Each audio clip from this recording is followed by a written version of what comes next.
Hi, everyone. How are you this morning? If you haven't signed in, and you can, if you're not watching this from your television, and so now you can't type in the chat anymore, make sure you let me know you're there and what area you're from so that the others that are watching the chat can see where you live in the world. Just got a good morning from Brenda. She's in Montreal. And I'm so glad, Brenda, you got your postcards. It's so weird because somebody a lot farther away than you got them sooner, which doesn't say too much for our postal system.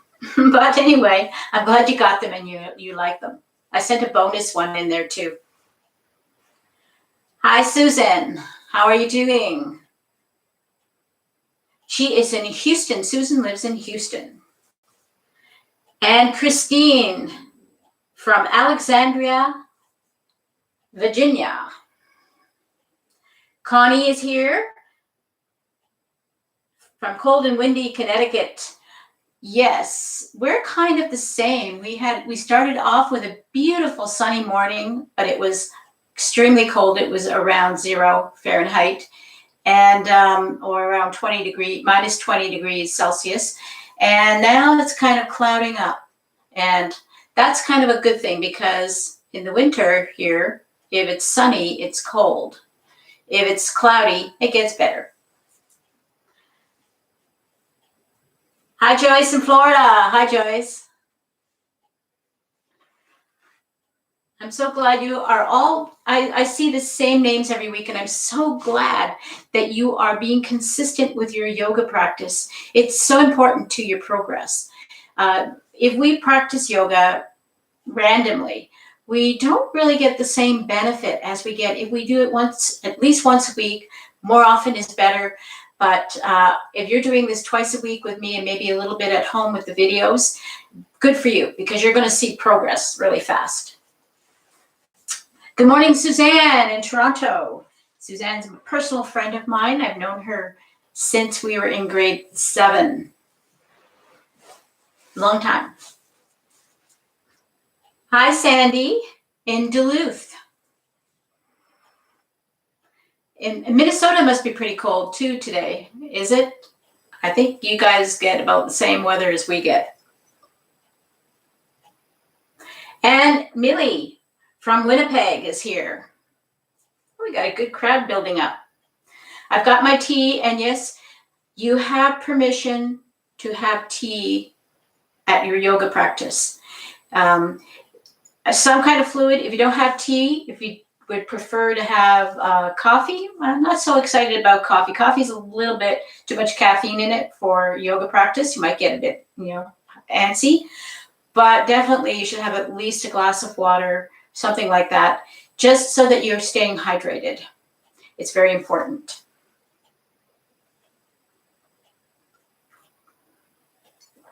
Make sure you have a block, and make sure too you have a pillow of some sort to either sit on or put behind your head when you're laying on your mat. We're going to be doing a Hatha yoga practice. So what is Hatha? Hatha is the original yoga practice. It's the basic postures of yoga. We're going to be doing it gently. We're going to be doing some stretching in the beginning. But if you've been keeping track of the videos that I have been putting out the last few weeks, you'll notice that I'm taking things like warrior pose and triangle pose and things like that and mountain pose and breaking them down a little bit and helping you to practice them and get a better body alignment and position in them so that you don't injure yourself. So basically what Hatha is it's not quite the same as flow because it's not always going from one thing to another in that kind of a sequential thing. But we spend a little time actually talking about the posture, getting into the posture, and working on our body alignment, which is very critical. Anybody else going to check in? Millie says she had her thumb joint replaced, and her physiotherapist says that she should be using a face cloth in the palm of her hand she needs to put her weight on it, so that the face cloth is basically going to be like a little cushion for the palm, and that doesn't put the pressure on the big joint of the thumb. It takes some of that pressure off. You can use a face cloth. You can use, you have a very small stuffy toy that's squishy. You can put that there too if you don't, have nothing else to use. Anything that keeps you from putting the weight of your thumb onto the floor and pressing into the joint, because I imagine, Millie, for a period of time that joint is going to be very vulnerable, so you're going to have to make sure until the tendons and everything are finished healing, you don't want to injure that. You don't want to push it out of alignment. So if anybody else is experiencing even pain in this area, maybe you're not having your joint replaced, but you have some arthritis that's built up in here. This is another way it could be more comfortable for you. For me, I have worked on over the years, and I mean, if your hands are strong enough, you can start to try this too, is to not use the palm of my hand so much when I'm pushing my weight up, trying to lift weight up. I use my fingers. Now, you wouldn't want to do this if you had with your thumb situation, because you'd be putting way too much pressure into your thumb joint. But for those of you that just have a hard time with wrists even bending to press down into the ground, you can try doing a more stable position of getting up onto your fingertips. I don't know if you could see that with the carpet in the way, but all of my weight was down into my fingertips, and then therefore it distributes up and keeps the wrist a little more stable. So I think that's about all the people checking in for now, and it's time to start our class. So make sure you have your things that I've told you would need handy. I'm just going to get my tea out of the way so I don't kick it. And let's get comfortable. Let's get into our easy pose, whatever that looks like for you. I think most of you that have checked in, you've seen me enough times that you know that what easy pose is for me is not what easy pose might be for you. So don't be afraid to modify as much as you need to get yourself into that most comfortable place you can with easy pose, not feeling any pain. Always remember the most important rule of yoga, and that is we never go into pain.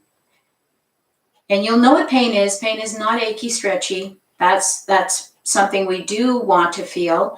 It's sudden, it's sharp, and you can point to it. You can say, it hurts here.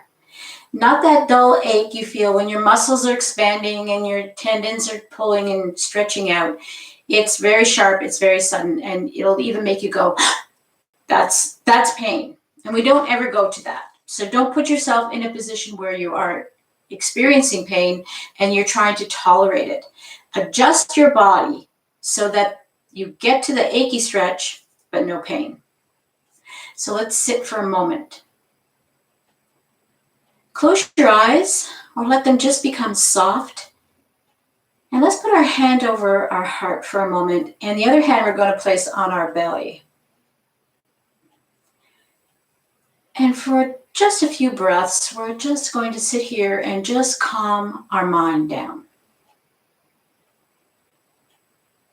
Just notice your breath moving in and out through your body. Don't try to control it. Don't try to force anything.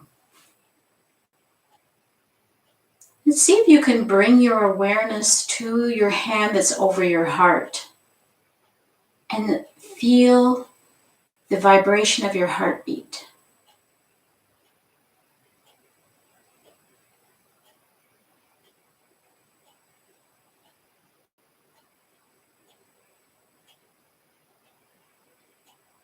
And slowly bring your awareness down to where your body is making contact with your cushion or your mat, and notice the sensations that you feel and where you're feeling it.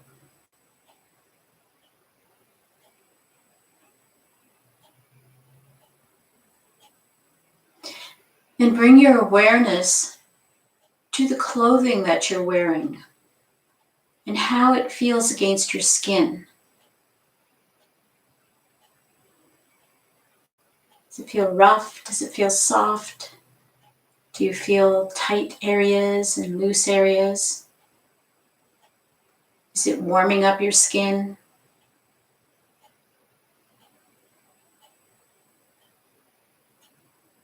And then see if you can begin to perceive where the air makes contact with your skin. You may not be in a breeze, but if you think and concentrate and focus on the surface of your skin, you will feel where it's making contact. Air is always in movement, even if it's a slight little movement. And your skin is very sensitive. See if you can pick up on how the air feels against your skin. And then bring your awareness to your nostrils as you breathe. Feel the air passing in and out as you breathe in and breathe out.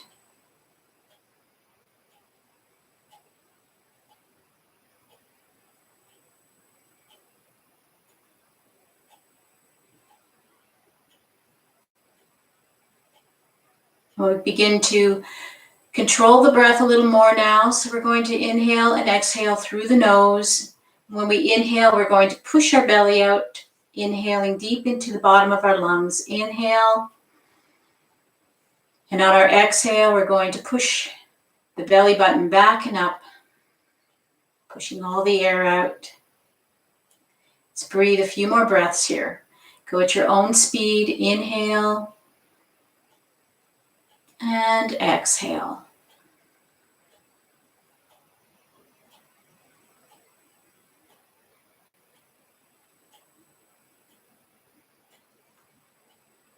Allow your eyes to gently come open if they're closed. And we're going to relax our arms down by our sides, and we're just going to shake them out a little bit. And they've been bent. Get some circulation going to right down to the fingertips. We're just going to shake them out, shake them out. Let's inhale the arms up. And when you come up, I want you to think I'm pushing through air, and the air is thick and dense. So you have to show the little bit of difficulty as you lift it up.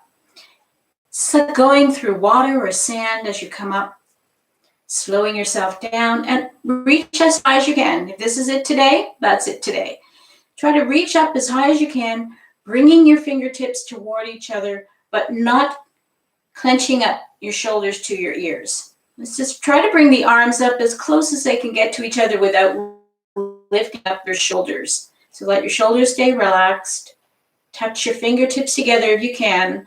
And on your exhale, we're going through that water or sand again, taking our time. It's difficult. It's hard to push through there. Resisting our movement as we come down. Notice how your shoulder blades are feeling about this. Inhale as you come up. Again, imagine you've got heavy weights in each hand, just like we did when we had the cans or the hand weights before. Bringing your hands up as high as you can, and then slowly as you exhale, bringing them back down toward the earth again, resisting that movement, stretching your fingertips out. We're going to drop our chin to our chest now. Our hands are still extended out, reaching away from us. And we're going to start to bring the shoulder blades together. So our hands are going back behind us, more behind us, a little bit more if you can. We're going to rotate the palms so that they are facing forward. And we're going to see if we can push back just a little more, keeping your chin down into your chest, or as close as you can get to it. Notice how that stretch feels. We're going to drop the left hand down. We're going to reach up with the right hand, reaching for the sky. But if you only get about this high, that's okay. You can get up to here. Fantastic. And if you can, then we're going to start to tip over, bringing our arm down toward our ear. You're going to keep both of your bum cheeks on the mat. Reach, reach, reach. Feeling a beautiful stretch right from here all the way up. Inhale as you come back up, bringing that arm back down again. We're going to leave the right hand down. We're going to bring the left hand up. Inhale up.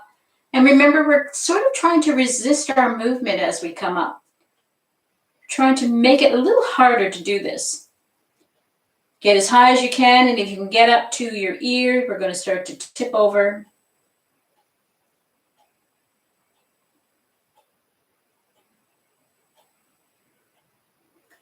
And slowly bringing that hand back down again.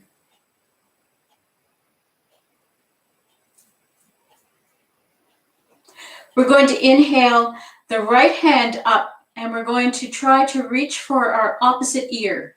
So not for the right ear, but for the left ear. And if you can't quite grab your ear, that's okay. Just reach for whatever part of your head you can comfortably reach for. And we're going to let the weight of our arm and our hand on our head start to pull our head over toward the shoulder. The opposite hand, we're going to stretch it away from us. So we're not pulling our head down. We're not pulling it with any force. We're just letting the weight of our arm do that work. And the other side, we're reaching, reaching, reaching, trying to stretch our hand out to the other side of the mat.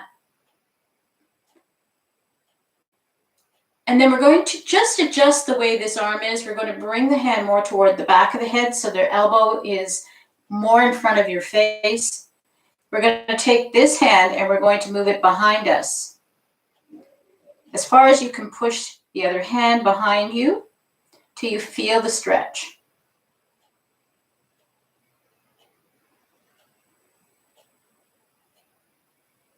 And release. Bring your arms down. We're going to switch sides now. So we're going to bring up the left arm. We're going to drop it across your head. Just let that weight hang there. You can reach for your ear, fine. If not, wherever you can comfortably place your hand. Just let this side, just let your arm weight pull your head to the side, and we're going to stretch out this arm. So we're not pulling anything with our hand. We're just letting the weight of our arm do the work. This hand is reaching, reaching, reaching for the other side of the mat. Should be feeling the stretch right up your neck to your shoulder. Then we're going to just rotate the elbow forward, reposition your hand. Let the weight bring your chin down toward your chest. We're going to move this hand back and reach behind us.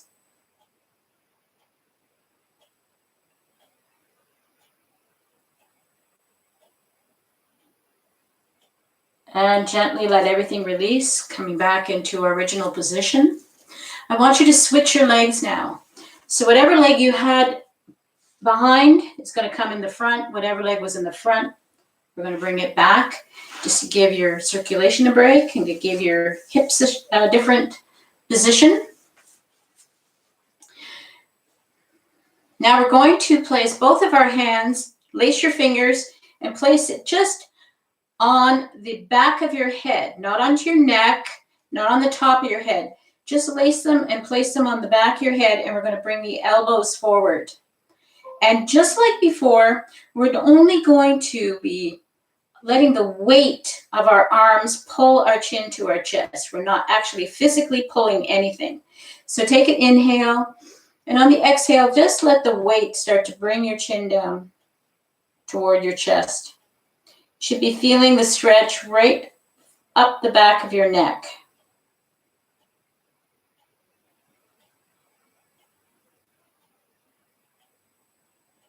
Just breathe. Gently release. Bring your arms down. Place your fingertips together just underneath your chin. And we're going to gently push the chin up toward the ceiling. You need to stop when your neck tells you to stop.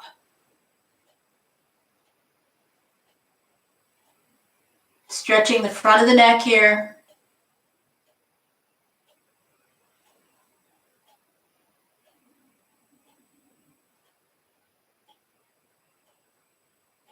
And gently release. Let's begin to rotate at the wrist. Just rotating, getting some fluid coming into the wrist joints. And let's switch and go the opposite way.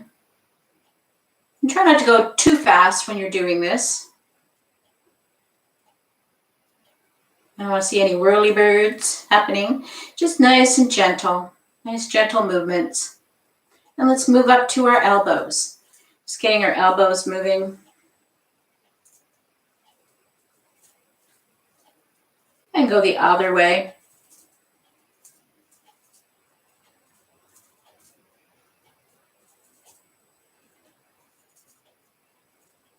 See a few more people have checked in and said hi. Can't really read it from here. Don't have my glasses on. But hello. And let's move up to the shoulders now. So we're just going to lift and bring them back. Bring them forward, lift, bring them back. And if you like, you could start to exaggerate this movement a bit more. Crunching in, rolling back.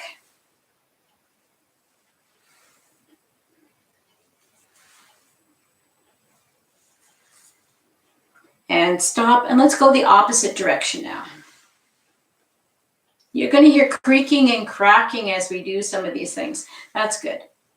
That means your joints are just a little bit dry, so we're bringing the fluid it needs to help them move smoothly.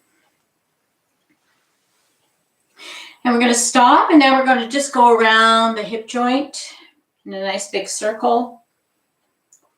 So you're rocking from one cheek to the other, just putting your weight forward, side, back, and around. And if you like, you can start to make these circles bigger as you go around, but just go within your range of motion.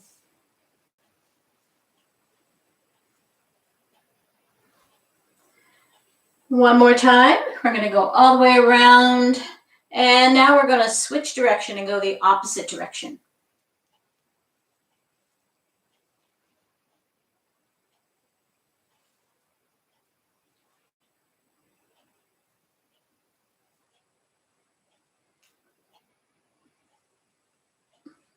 One more time.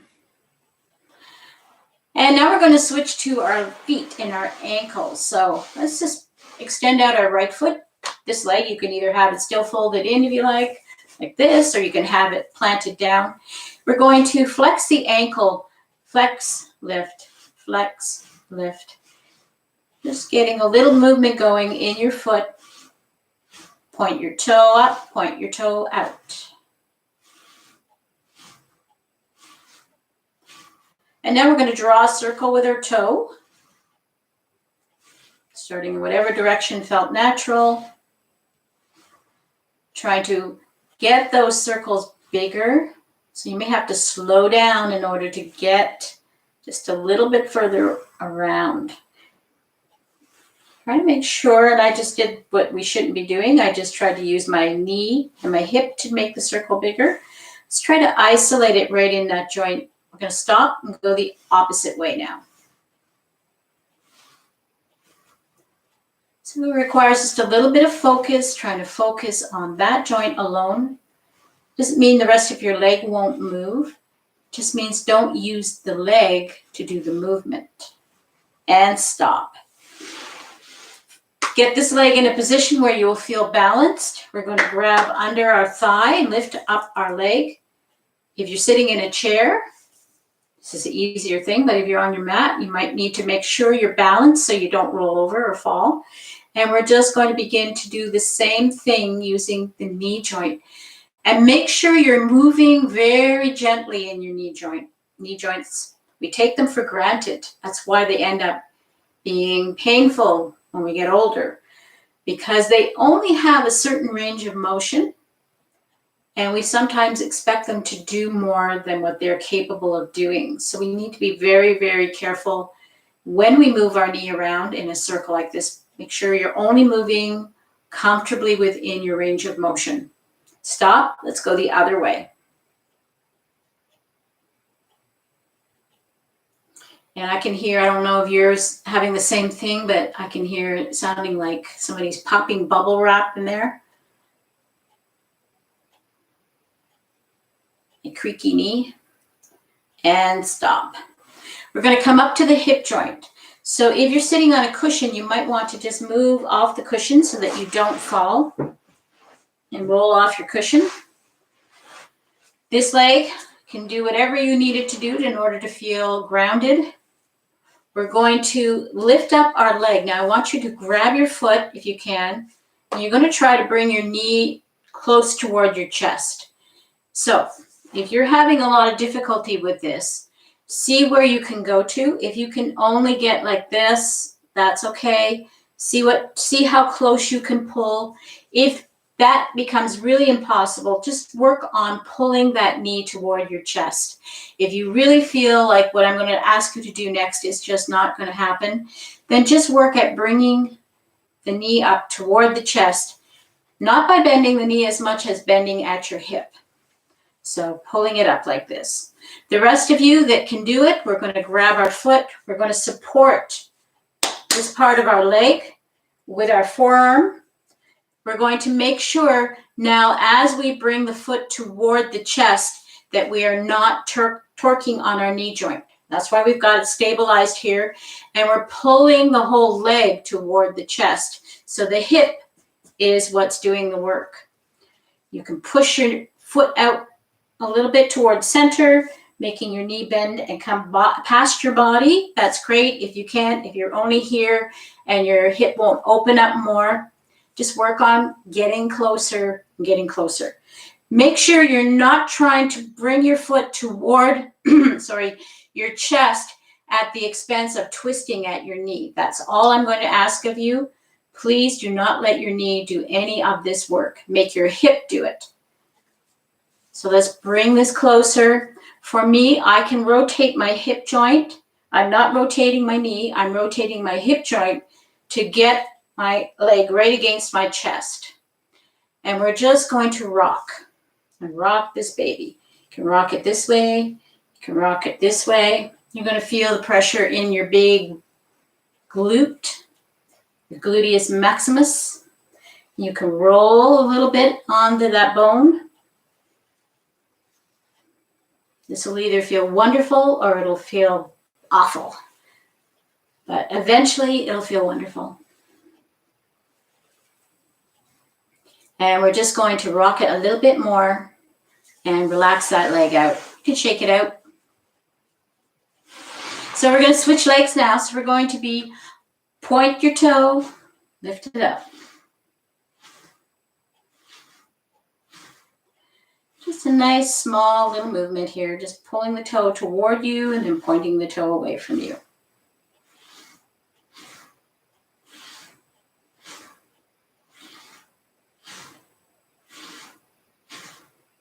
For those of you who haven't done yoga with us before, I don't know if there's anybody out there that hasn't, I should introduce myself. My name is Sandra, and this is Northern Zen Yoga.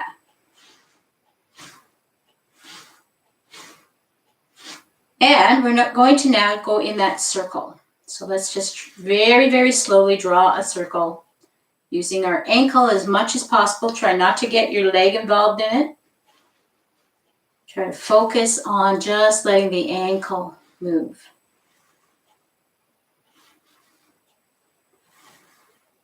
So now we have twice a week yoga classes that are live. I hope that you're taking advantage of that. I always put the time out as Eastern Standard Time or New York time. For the rest of you across the country and in the UK, you will have to do a little bit of Googling to see what the time difference is. I think from where we are in the Eastern time. Okay, let's go the opposite direction. Sorry.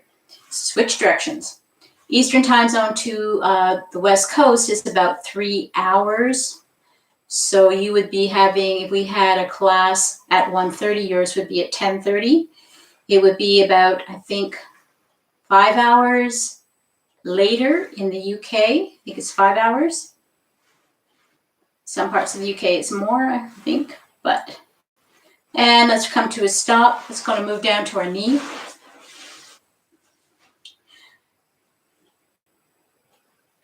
Rotating, pick a direction, whatever feels natural. So Tuesdays, 10 a.m. New York time. Fridays, 1:30 p.m. New York time. Join us live classes. The class on Friday is not the same class as you're having today. It's a little different. And let's go the opposite way.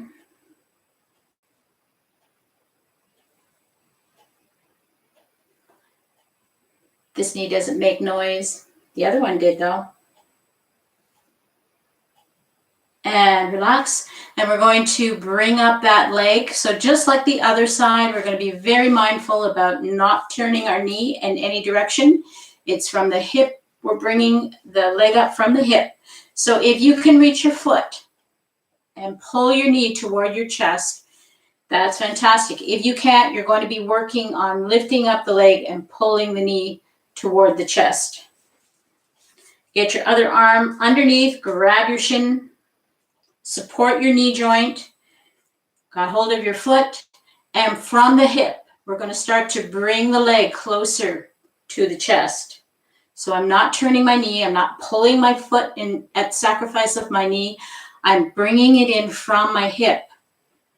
So pulling your knee out to the side a little more helps you to get the leg closer, if you can do that. Otherwise, you're just working on bringing that knee to your chest today. And we're going to start to rock and roll on that hip. It's rolling on that cheek. And if you like, you can get really fancy and start to rock back and forth, rocking the baby. If you're going one direction, let's switch directions now. Coming back to stillness, bring your foot closer if you can. See if you can squeeze it in, stretch it out, shake out your legs. We're going to come over onto all fours for cat-cow. Let me get my stuff out the way here. Hips are below, your knees are below your hips, your hands are below your shoulders.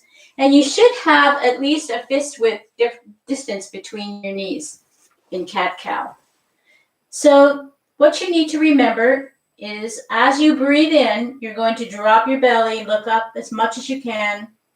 Let your belly sag down so that you create a bowl in your back, a little bit of a dip. And as you inhale, you're going to focus on your tailbone and tuck your tailbone under, pushing all the air out.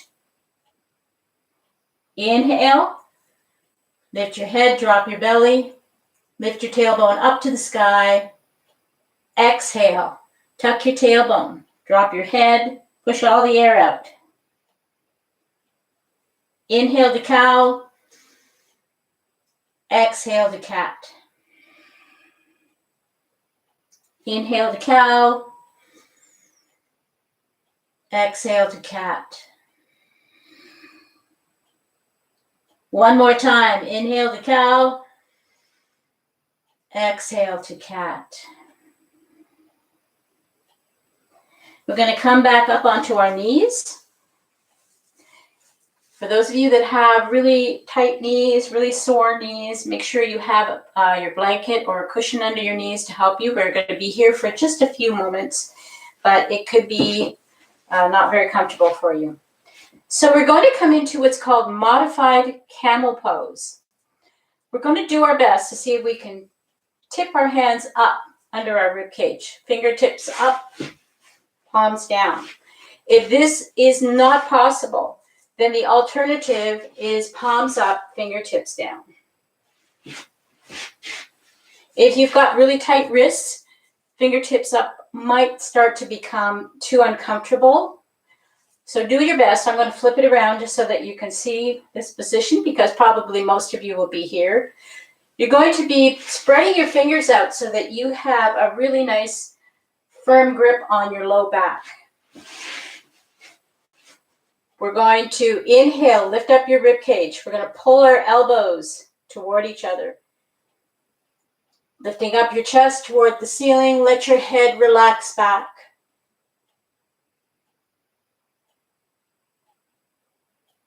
Release. Come down into child pose. Child pose, knees are touching, toes are touching. It's very easy for me to sit back on my heels. When I first started, I needed a block, probably about this high, because my knees were so tight. This is your option here. You can have the block here. You can have the block like this, so that you're sitting on the block and it's between your leg and your thigh. Or you can have the block this way between your feet, perched on it. You can roll your blanket up, put that between your legs if the block feels too hard.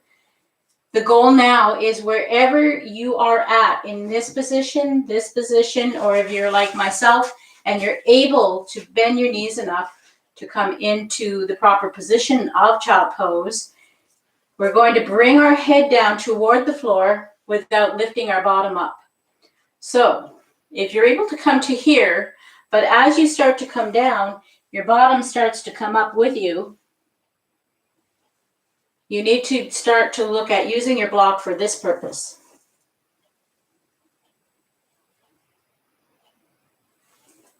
This is better. This, or this, or this is better than this. You're going to get a totally different sensation when your heels are as low as they can go. You're stretching out the front of your knee. You're stretching your back. You're learning how to bring your spine down into the curve. It's better to sacrifice getting your head lower than it is to raise up your bottom to get your head to the floor. Worst case scenario, you can always put a couple of fists here. Power your fists up. Your block and your fists. So if you're up here like this is as high as you can go. You've got your block under here. You can always start to come down like this. See if you can find the floor. Or you can just work on pushing back to stretch out the front of your legs. That's child pose. From child pose, we're going to come into downward facing dog. So down dog is a challenging position. There's no doubt about it. It's been my nemesis my entire yoga practice. So I'm going to offer you two solutions. The first one is down puppy. So it's similar to being in child pose, except for we stretch our hands out. Our bum is up in the air. This time you can lift your bum up and you bring your head down. In down puppy, there's a little bit of stretching in the legs. You're going to feel it mostly in the shoulders. And that sensation is a good one because it's going to help you to get your shoulders stretched enough to be able to do downward facing dog more comfortably. The other thing you can do is you can come up onto fingertips and drop your head down between the arms. So that's down puppy. For others, you can go into what's called dolphin pose, especially if you have, and this is a good one for the one with the thumb, Millie, is it Millie? That has the thumb problem. You should be doing dolphin pose here. So you're going to bring your hands down. You can lace your fingers if you like, or you can place your palms on the floor, whichever feels more comfortable for your wrist. Tuck your toes under, lift your bum up. All the weight is on your forearms. So you're in dolphin pose. So that's your second option. And of course, the last option is to come into the downward facing dog. If you can get up into down dog, but you can't maintain it, drop to your knees, come back up. Drop down, come back up 100 times in the time that I'm holding it. And I won't be holding it very long, so don't worry. So hands are slightly twisted toward each other. A slight turn, so like this. What this does is it places your shoulder blades in a better position to support your back and your weight, and opens up the armpits out to the side, which is the ideal position for a downward facing dog. Tuck your toes in, lift up your hips, push against your hands, and the knees can be bent if you like, they can be straight. Your heels don't have to touch the floor ever. Ever, ever, ever. It's more to do with your Achilles tendon and the length of it than it has to do with yoga. Look toward your hands, and if you're down in the other two postures, you're going to get yourself onto your feet and walk your feet toward your hands, coming into your forward fold. Forward fold, legs are soft. There's a slight bend in your knees. Relax. You're bending from the hip. So if you're way up here, this is forward fold for you. Make sure that you are bending from here and you're not trying to reach down your back to get to the floor. Make sure this is what's stopping you. And if you can, start to work on pressing your belly toward your legs. So if you're up here and the floor is very far away, you can always have your block handy to reach for balance. Otherwise, start to bend your knees a lot more to see if you can come into a more crouched position so that your tummy and your thighs get closer. This can be your forward fold as well. So, or any place in between. We're in forward fold, relaxing down. Let your body weight go. Let yourself get heavy. And stretch your back a little bit. Reach out. Reach toward the floor. If you're up here, start reaching for the floor. You don't have to have straight knees. It's very important actually to keep them soft and bent. And we're going to, from here, come into a twist. So if you have a block, you're going to bring your block in front of your right foot. You're going to push your hand into the block. You're going to bend your right knee, straighten out your left leg, put your hand behind your back. You're going to lift your shoulder up toward the ceiling. Don't worry about your hand. Don't reach for the ceiling. Don't do anything. Instead, just work on lifting that shoulder up toward the ceiling. Come back to center. If you didn't have a block, you can always put your hand on your thigh or below your knee, but not on your knee. So let's do that one again. Everybody together. Right knee is bent. Block is in front of your right foot, or your hand is on your thigh for support. Left hand is behind your back. We're going to inhale the left shoulder up. Straighten out this leg, bend this leg as much as you need to lift that shoulder up toward the ceiling, coming into the twist. Come back to center. Switch sides. Now the left leg is bent, right leg is straight. Block is in front of my left foot. My arm is behind my back. Inhale as you come up, lifting up your shoulder toward the ceiling. Come back down to center. Relax back into your forward fold. Keep your block handy. Slowly, slowly, you're going to come up. You're going to come up with a very, very straight back. You're going to bend your knees a little more, coming into a crouch. Inhale, lift up the chest, push into your feet, straighten out your legs, coming into mountain pose.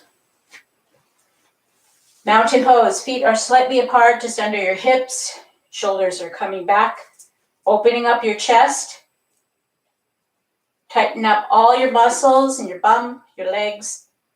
Plant your feet. So lift your toes up and lift your toes up and find your balance point without your toes, and then drop your toes down and dig them into the earth, to your mat, to the floor, wherever you're standing. Shoulder blades come back toward each other. Palms are forward. Chin level to the mat. Look ahead of you. Close your eyes if you like, and smile.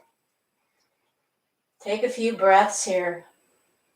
Breathe, breathe, breathe.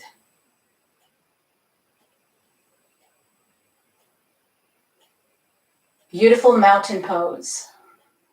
You can practice this one anytime you're standing in line. Nobody has to know. You can just relax yourself, tighten up everything, nice and strong. Close your eyes for a moment and breathe. Let your eyes float open. We're going to come into our first posture of the Warrior series, Warrior 1. So hopefully you've watched the video so you know where your feet go. I have a line down the middle of my mat that I've drawn. I recommend you do this. Some mats you can buy, they're already there, but in any case, in Warrior 1, each foot is on its own side of that line. Front foot forward. We're going to start with the right foot forward. We're going to bring the left foot back. So we're going to step this foot back as far as we can, looking down, making sure it's not crossed over the imaginary line or the line you've drawn on your mat, and that your front knee is bent, but when you look down, you can see your feet. Your hips are forward. They're not over here. They're forward. So you may have to pull your hips toward the front if they're not going there naturally. Your back foot can be in any position that feels good for your ankle. The back foot is there for balance. The front foot, though, should be facing straight forward. I'm standing up straight, not leaning forward. I'm not leaning back. I can see my toes. I wiggle my toes. I can see them down there. I can see most of the front of my foot. How far this leg goes back is up to you, how far you can separate your legs. And plant your heel down. I've seen a lot of yogis doing this to get their leg further back. This is a high lunge. This is not Warrior 1. This is high lunge. So make sure that when you step back, you can comfortably plant both of your feet, hips are forward. You feel balanced. You're not feeling like you're going to fall over.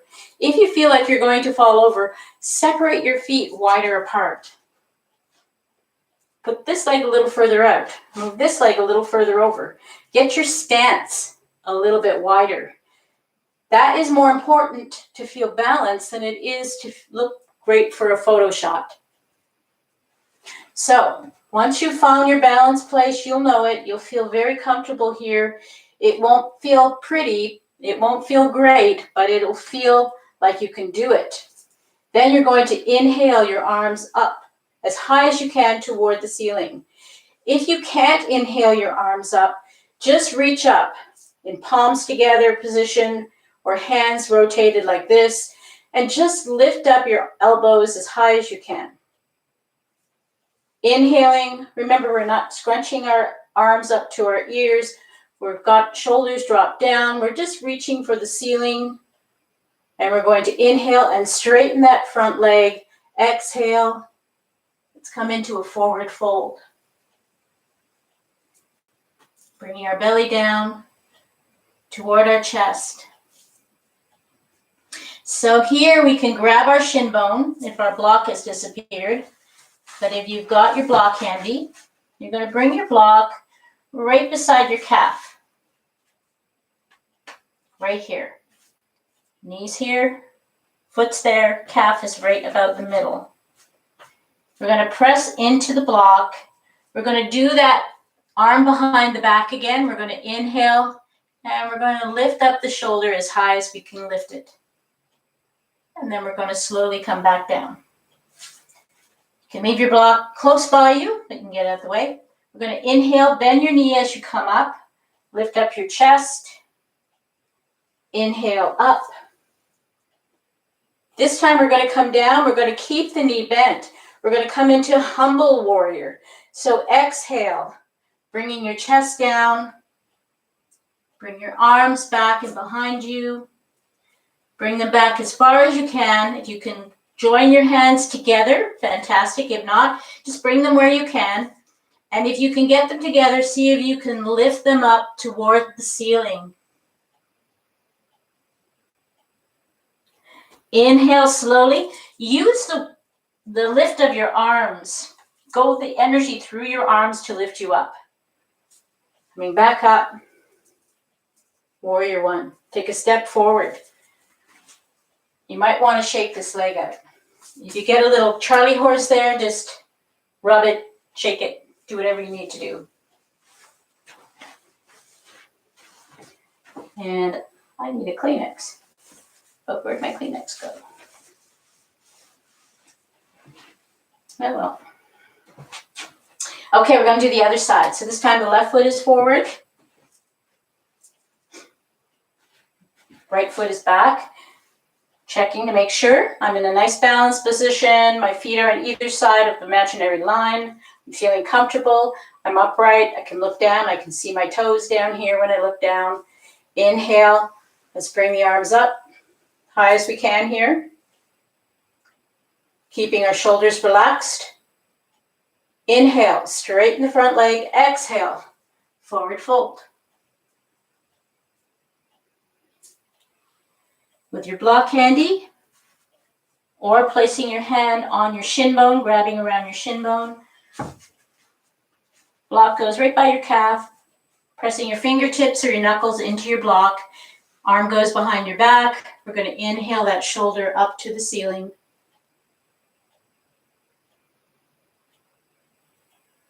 Come back down. Inhale back up. Coming back up to warrior one. Exhale, coming down, keeping the knee bent this time. Bringing the chest down, the arms coming back. Reaching behind you.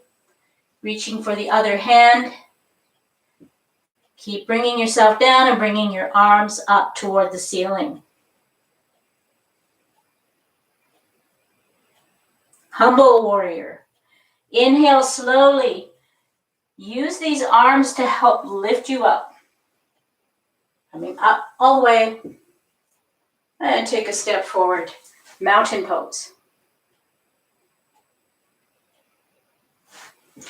Coming into warrior two.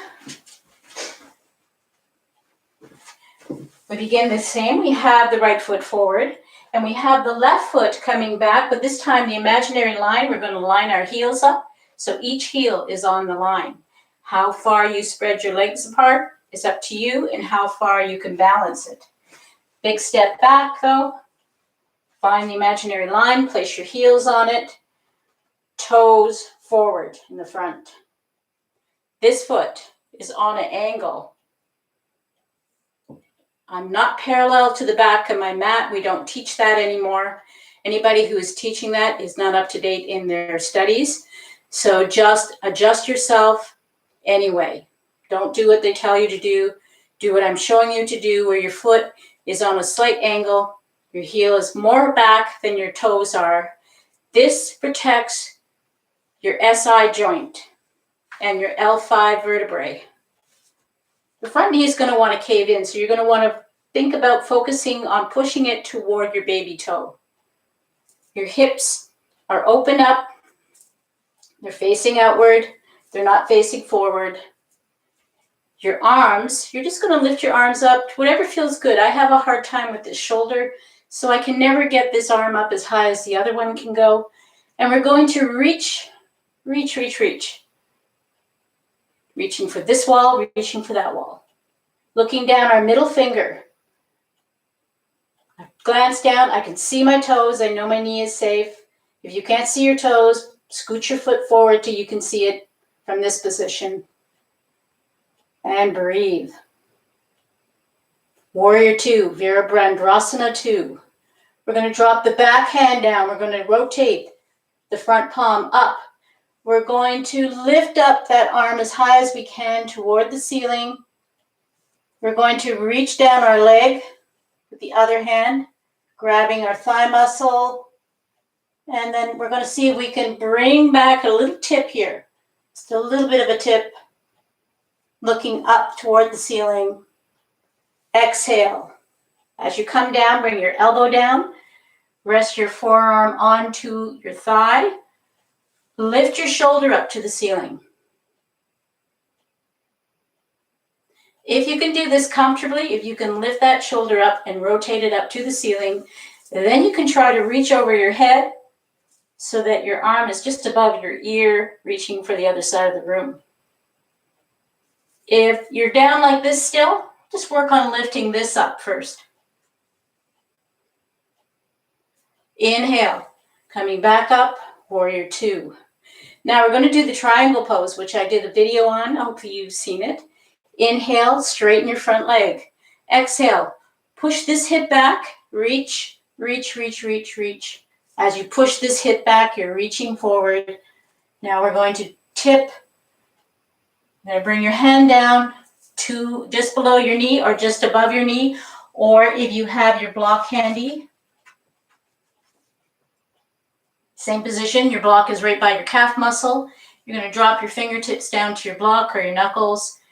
And we're going to inhale the shoulder up to the ceiling. And we're working on that part first. If you can see the ceiling, you can reach for it. If you can't, if your shoulder is still here, if you have to crane your neck to see the ceiling, just work on lifting this part of your chest up. This is an actual rotation happening here. So if you're tight in your back and in your chest, this has to be worked on first. We're going to inhale slowly, coming up again, bend your knee, coming back into warrior two. Relax your arms down. Turn your toes toward each other, toward the center. Standing in wide leg stance. So we're going to come down into wide leg stance before we shift over to the other side.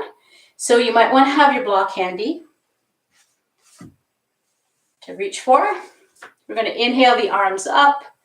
Exhale, push your bum out, come out nice flat back. Bring your chest down toward the floor. You're going to feel the back of your legs engage into stretching. You're going to reach for the floor.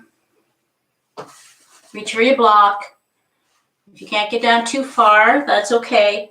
And once you're here, once you're able to at least get onto your block, see if you widen up your legs, if you can come down deeper.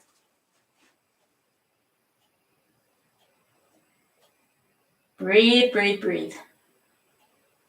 We're going to come up the same way we went down. So we're going to use our block if we have to push us up to level so that we're level to the floor.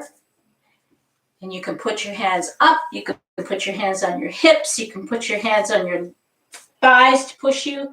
Inhaling, lifting up your chest, coming back into the wide leg stance.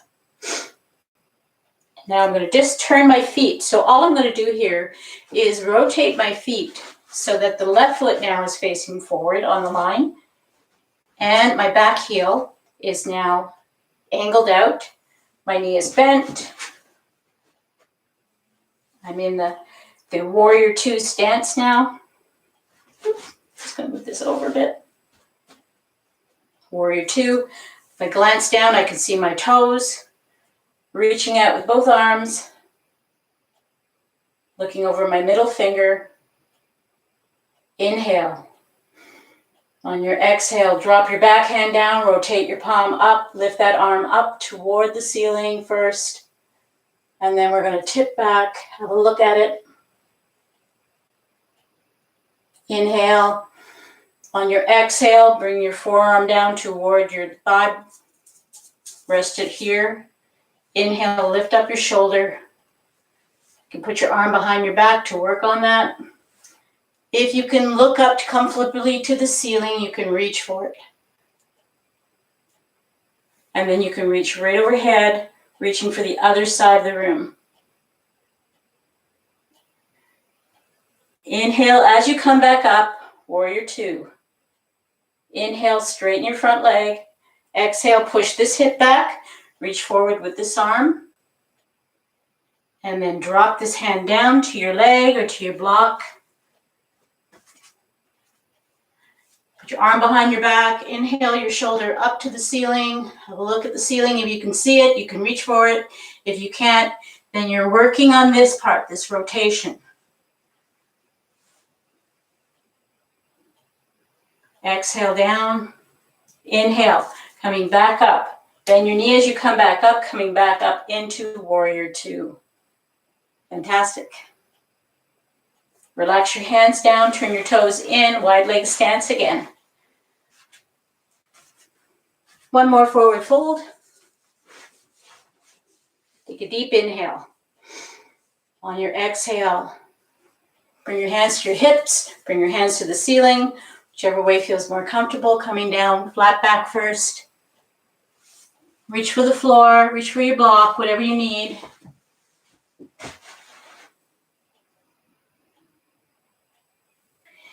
If you have to, you can bend your knees a little bit here, but try not to, because this is not about bending the knees. This is not about getting to the floor. It's about stretching the back of your thighs. So even if you're here and you can feel your thighs talking to you and they're talking really loud, you're doing it. Don't worry about how it looks. This is how it looks when you're more flexible. That's the only difference. Breathe here. So if you are able to reach at least your block on the high side, or whatever you have for block that's not a block, we're going to place it over by our right foot. We're going to bend our right knee, and we're just going to pull a stretch right through here. So relaxing here, just stretching out that leg. Come back to center. Switch your block over to the other side for support. We're going to bend the left knee, and we're going to stretch this leg out. And then we're going to come back to center, and we're going to come up the same way we went down. Nice flat back. Inhale up. And now you're going to heel toe, bringing your feet closer together till you can stand at the top of your mat in mountain pose. Breathe.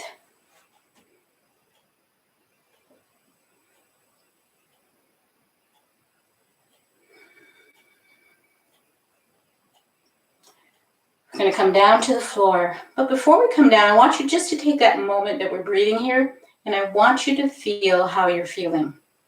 What are you feeling? What's going on? Let's come back to the floor. You can come down any way you like, graceful or not. And then you're going to make your way to the bottom, laying on your mat. Keep your block handy. Come down, bring your knees up, roll, relax and roll. And here's where you may want to put a small pillow behind your head if your neck is feeling stretched out.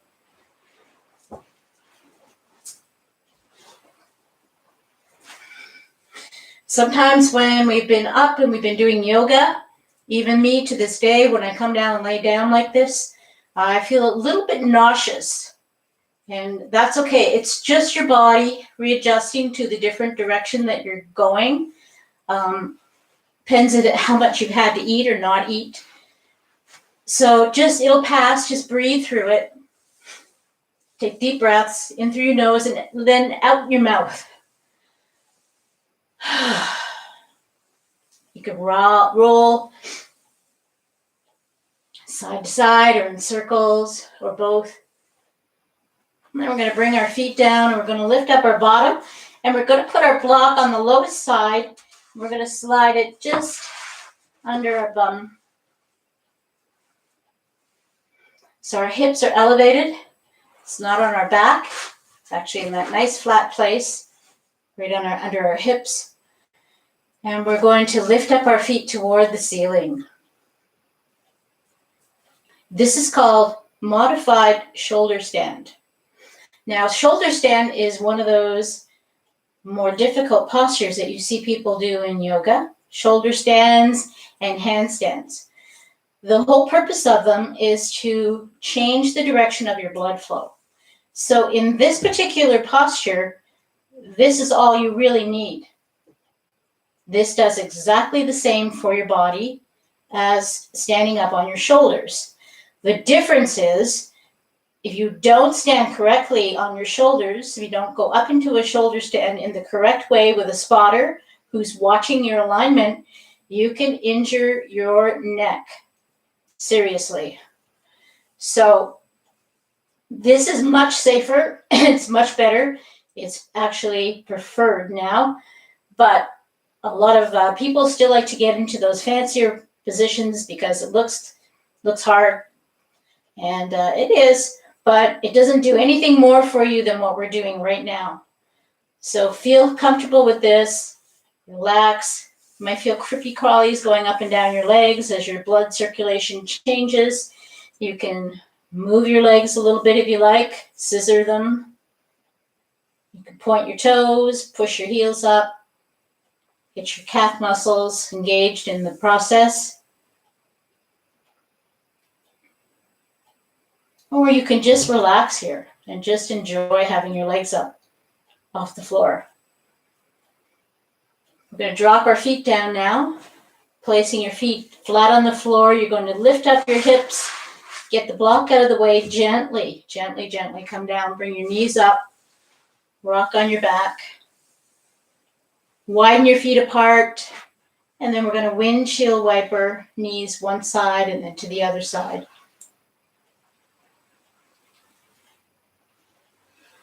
Nice and easy.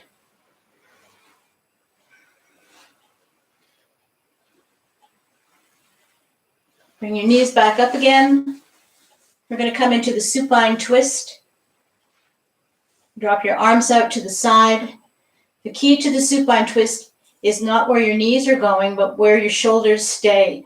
So work very hard at keeping your shoulders against the floor, less hard at bringing your knees toward the floor.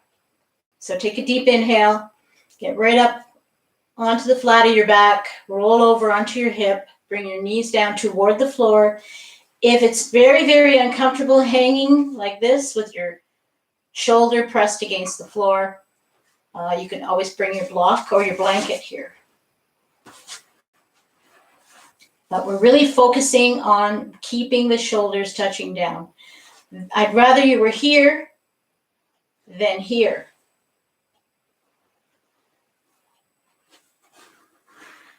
But if you can, get right onto that hip.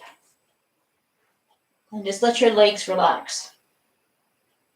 You can look the opposite direction if you like, toward the opposite hand. Take a few breaths here. Just let out all the stress that's left. Bring your knees up. And let's go to the other side. Roll over to the other side, keeping your shoulders touching down. And looking at the opposite hand. Take a few breaths.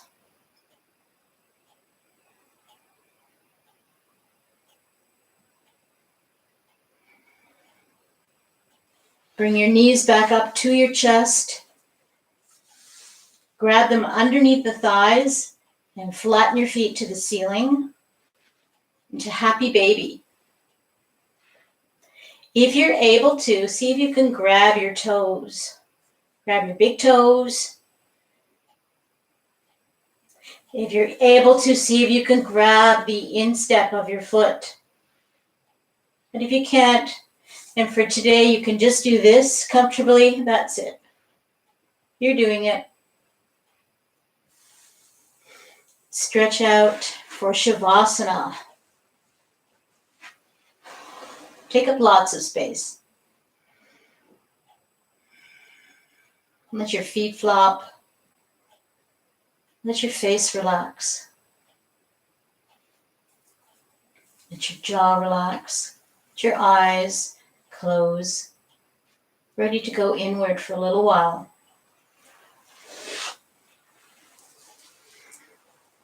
Take a few of those deep breaths in through the nose and out through the mouth.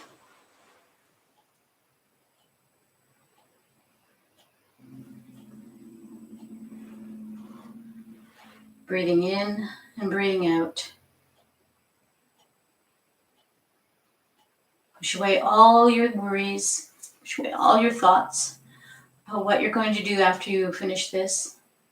But instead, think about a place in your mind where you feel most at peace, wherever that is.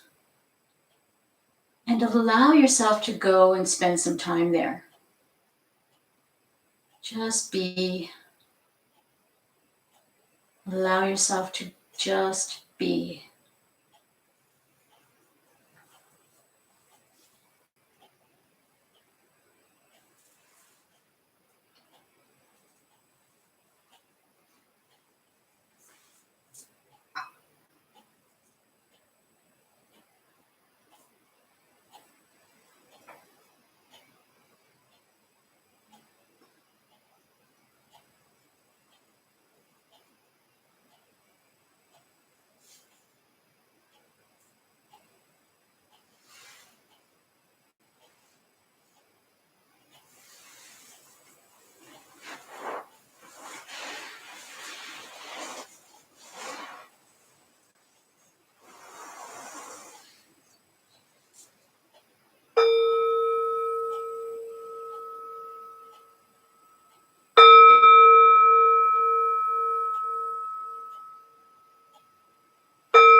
Begin to wiggle your fingers and your toes, gently waking your body up. Give yourself a long, beautiful stretch. Stretch it out.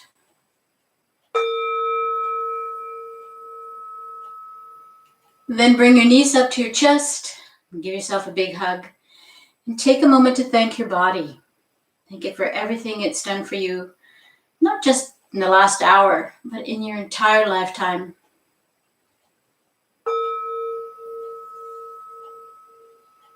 Then roll over to one side. Take a few more breaths here. These are for you. No demands. Just for you. And when you're ready, and please don't rush it too much, make your way up to a seated position and join me to close the class.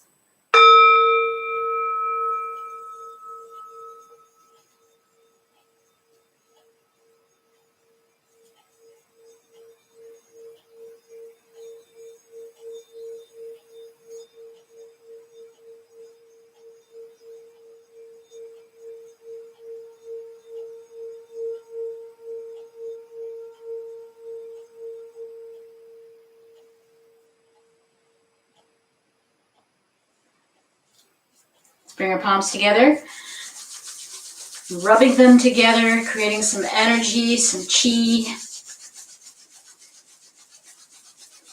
And thinking as we're doing this of the places in our body that require a little bit of that energy so they'll feel good again tomorrow.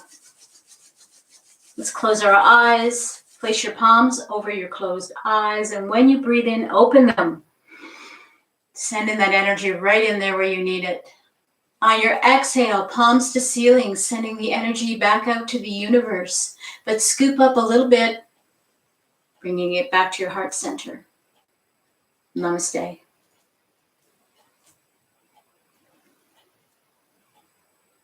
I hope you enjoyed that class. Hope you're feeling nice and stretched. Just want to say hi to Patricia. Hope you're still there, Patricia. She is in Spain. She's my yoga buddy in Spain. And also to Forrest from Keyhall, Washington. Wow, you got up early. And Hummingbird is here. Her name is Cindy from Minneapolis.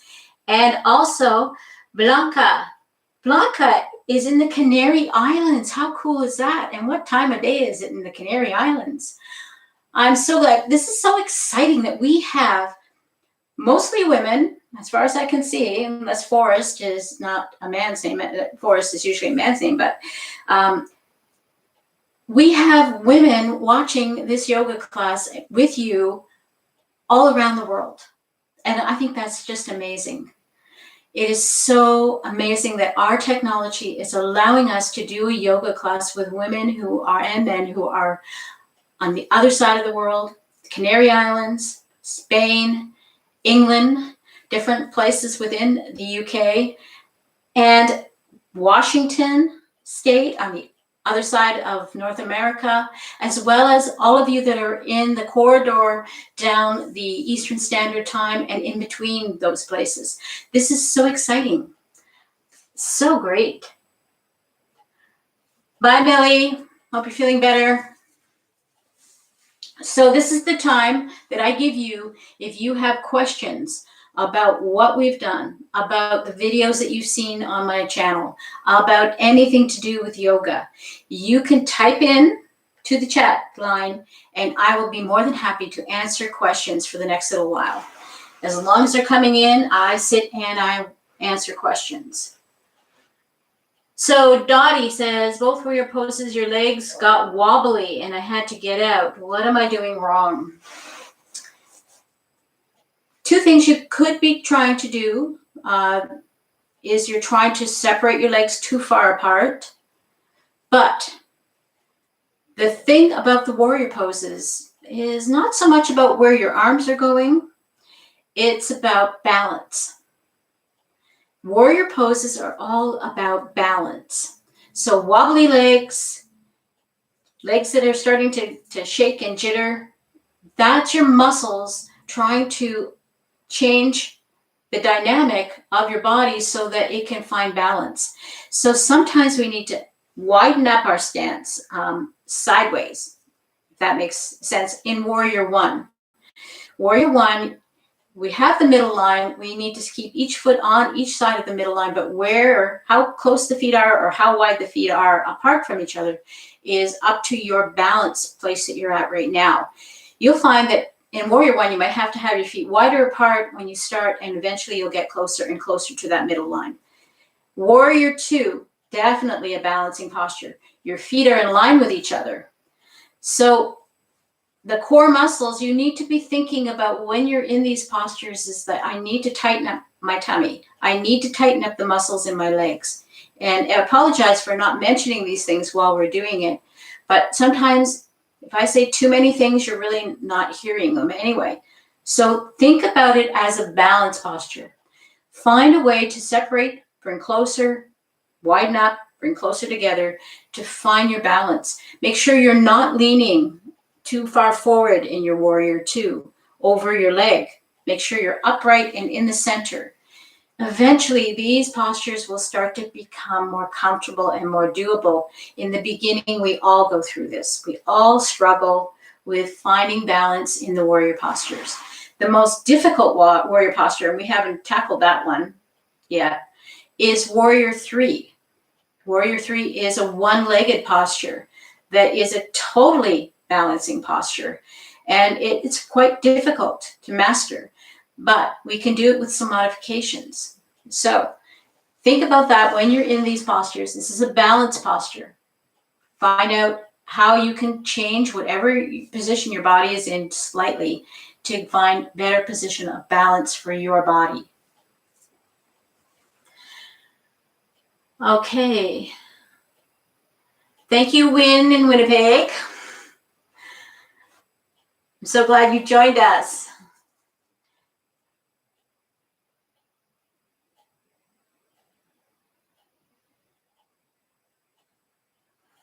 Okay, so Joyce is saying that she can't look up in the triangle pose toward the ceiling. She can only look straight ahead. Part of the looking up, of course, has got to do with your neck and how much freedom of movement you have in your neck. This will improve too. But what I want you to think about is when you're in that posture and you can't look up, is it your neck or is it your shoulder that's in the way? Because if you watch the video, you'll see me put myself in a position that I see way too often where people are doing one of these things.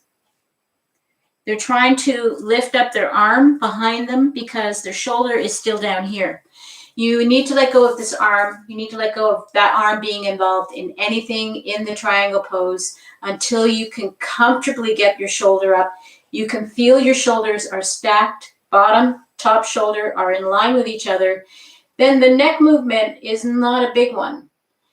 Looking up becomes difficult when your shoulder is crunched over because you can't turn your head that much to look up. So work on making sure that you're being honest with yourself about where your shoulder is in space in relationship to the bottom shoulder. That's critical.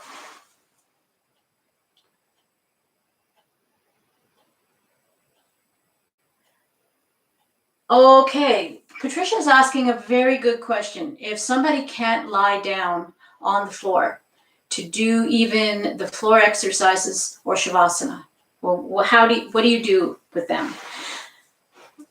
First of all, the first thing I would say is if somebody can't get down on the floor and lie down, you should be working in chair pose position. You should be doing all of your yoga in a chair. Then the movements that we do that would be normally associated with floor work are modified for sitting upright in a chair. Even Shavasana is in a chair so that you're relaxed, you let your chin drop to your chest, you feel much more into that meditative state. So getting to the floor quite often, and when I started yoga, getting to the floor wasn't hard, getting up off the floor was harder. A lot of people just can't get down and they just can't get up. So don't even put them in a position to have to try to do that. Put them in a chair and work with that person in the group to show them how they can modify their yoga practice in a chair. Chair yoga is the solution to everybody's problem that can't get up and down off the floor. I didn't realize that when I started yoga, so I had to struggle with getting up off the floor.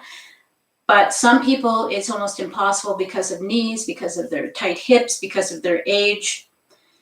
The other reason why a lot of people can't lie on the floor, even if they could get up and down, is because of their curvature of their spine.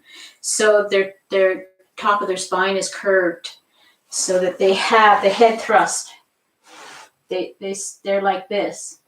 So putting their head down flat and their body down flat on the floor becomes a real challenge.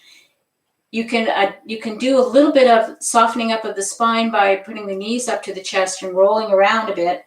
But this is where you make a modification with your blanket to help that person's head not be flat back, but to have a small amount of cushioning to fill in the space between their head and where the floor would be because of the curve of their spine.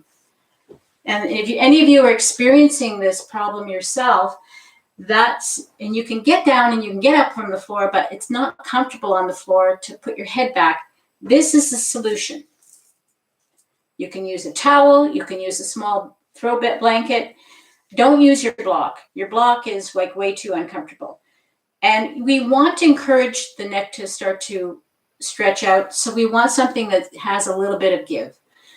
So this is your solution to that problem if they can get up and down. If they can't, it's the chair. You have to do your yoga in a chair. You're welcome, Dottie. I hope you enjoyed your class. If you're still out there and you haven't left.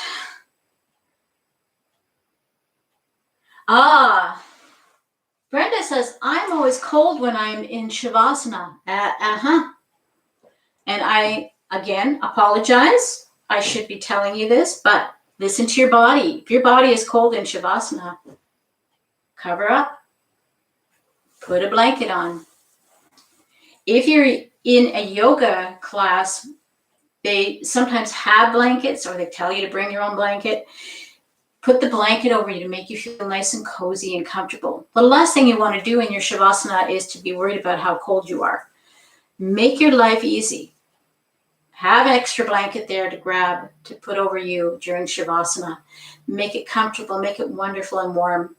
The other thing you can do is if you have a sweatshirt handy, If you don't want to have a blanket handy, you could put your sweatshirt on or your warm-up jacket on. I don't do Shavasana with you because this is not my yoga practice. Otherwise, I would be lost in Shavasana and I would have nobody tell me to get up now. So think about that. Think about how you want to be comfortable during the last part of the class, the Shavasana part of the class, which is so important. This is in Shavasana, this is when your body absorbs the energy that you've just created by doing your yoga practice. And to spend it being cold is it's not fair to your body. So take care of yourself. Make sure you stay warm. Bye, Patricia. I hope I helped anytime, okay? Patricia is a yoga instructor.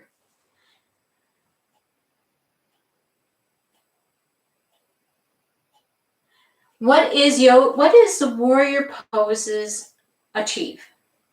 The main thing it's working on is your balance. That's the number one thing. The positions of your body in Warrior 1, Warrior 2, and Warrior 3 are balancing. They're teaching your body to balance in specific ways that challenge your core. It's all about the core muscles in the warrior poses. It's all about working the leg muscles. If you're in a really long warrior stretch, and if you've done warrior pose like in a sequential thing where you're doing like sun salutations and they're throwing warrior poses in there and you're holding the warrior pose for several breaths, you start to work those muscles. Those muscles start to feel the stretch, as well as to feel activated, and it activates your internal energy and it starts to create warmth inside your body. But the main purpose of the warrior poses is, besides the stretch you get for stretching your arms up and stretching your legs out and stretching the muscles in your legs and in your back, is the balancing that is required. And in order to balance properly, you have to have core strength. You have to work on your core muscles. That's why about a month or so ago, I challenged people to start working on their core strength by doing that plank position on your elbows, just lifting your belly up and your hips up off the floor and seeing how long you can hold it, working your way up to a couple of minutes. Because without core strength, you won't have much balance. And without balance, you're going to fall down and break a hip.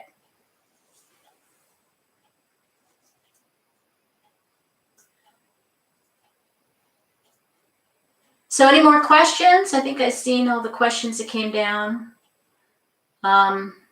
Everybody now is saying thank you, thank you, thank you. And thank you. And remember, tell your friends, if you're still out there, who's out there? 12 of you are still out there. Tell your friends about yoga. Tell them about this channel. If they say they're too stiff, too old, too fat, too whatever to do yoga, you tell them, no, Sandra said no to watch this video with us. Join the class sometime. I know right now you're isolated. You can't invite friends over to watch with you. That's going to change soon, I hope. And you can maybe get to the point where you can bring selected people into your home and invite them to come and do a yoga class with me. And then afterwards, give them a cup of coffee or something. But encourage people, because what you're getting from yoga is so important. It's beyond just what the physical body is getting. You're getting stress relief. And right now, stress is high for everybody in the world. Getting the stress relief, getting the physical stretching, getting the mobility back that you used to have. Maybe you never really had mobility, and for the first time in your life, you're going to move more freely. Tell your friends. Please tell your friends. Share. Thank you, Joyce. Thank you, Suzanne. Thank you, Janet. Hopefully I'll see most of you on Friday. And I hope if you're watching more than once a week, you take advantage of the monthly yoga membership for $30. It gives you a whole month of yoga So that's 8 classes, plus anything else I might throw in there time to time. To have yoga with us, instead of paying $5, $5. It's a lot better deal. So I'm going to say goodbye because I think just about everybody is leaving now. We're dwindling down in the number.